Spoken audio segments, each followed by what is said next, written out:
I'm going to show you a series of 4 video clips. I first became aware of this story today on theblaze.com. The story on The Blaze was about Congressman Alan Grayson from Florida having plagiarized one of his new campaign ads from Eliot Spitzer's 2006 gubernatorial campaign for the governorship of the state of New York. Spitzer's campaign ad was posted on YouTube on July 22, 2006. First off, I'll show you the original ad from Eliot Spitzer's campaign. Next, I'll show you the ad from the Alan Grayson's campaign that was posted on Grayson's YouTube channel, Grayson for Congress, today, September 28, 2010. You can decide for yourself if Grayson Spitzer's ad. The third video I'll show you was posted on Alan Grayson's YouTube channel on September 25, 2010. It is an attack ad against his opponent where Grayson's campaign has conveniently edited remarks that Daniel Webster made in a speech that he gave earlier this year. The fourth clip is going to be from today's Glenn Beck radio program where Glenn, Stu, and Pat discuss the dishonesty in the Grayson Taliban Dan campaign ad. I will provide a link to everything that I've just spoken about in the information section beneath this video. This little light of mine, I'm gonna let it shine. This little light of mine, I'm gonna let it shine. This little light of mine, I'm gonna let it shine. Let it shine, let it shine.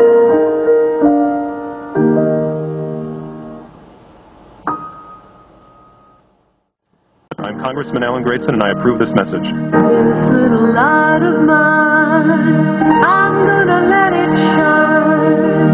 This little light of mine, I'm gonna let it shine. This little light of mine, I'm gonna let it shine. Let it shine, let it shine, let it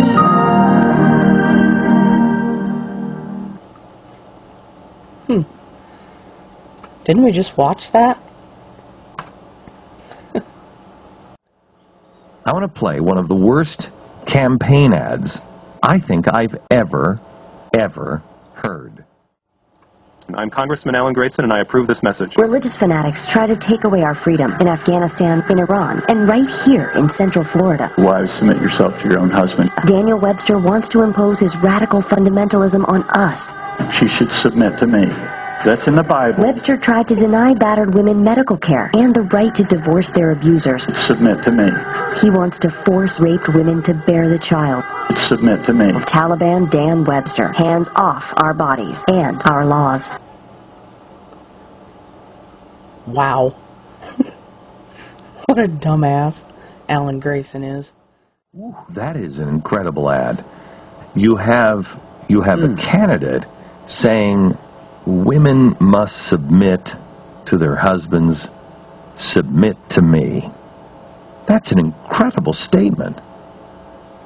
Accurate, it is in the Bible, but is that the way people live their lives? Is that their understanding of that phrase? Is that this guy's understanding of this phrase? That's incredible. Taliban Dan indeed. Unless you care to look at the entire statement. Now, this isn't lost videotape. This isn't videotape that, oh, well, that was an hour later in the speech. Let's just listen to what he said in context. A journal. Second, find a verse.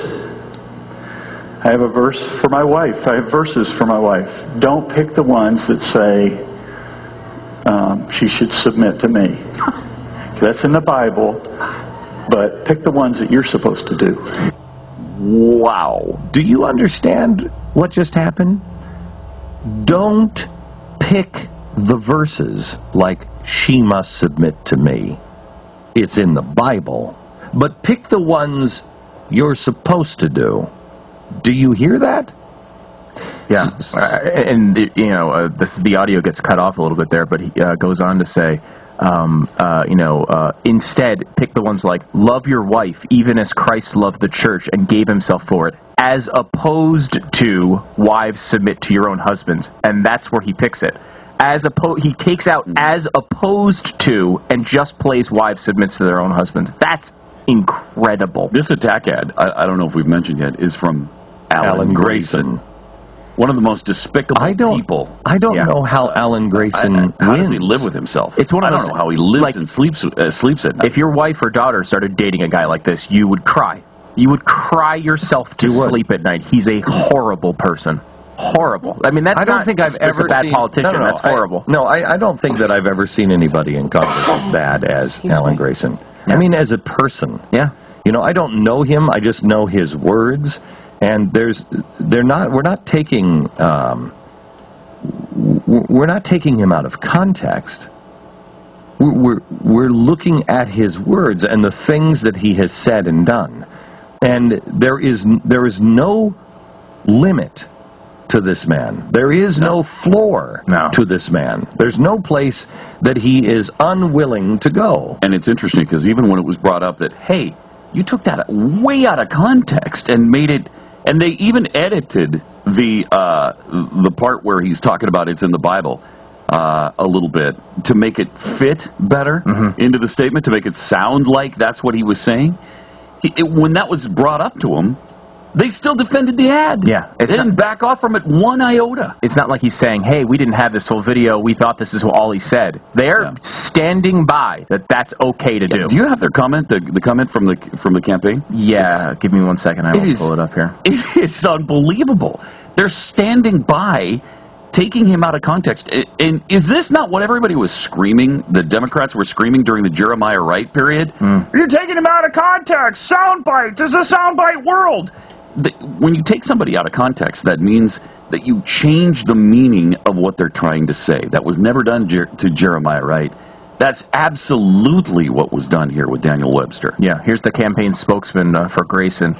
The Taliban is an extremist government regime that forced its crazy right-wing views on the populace it governs. If elected, Dan Webster would force his extreme crazy right-wing views on Central Florida. Wow. So here's the thing, Central Florida. Wow.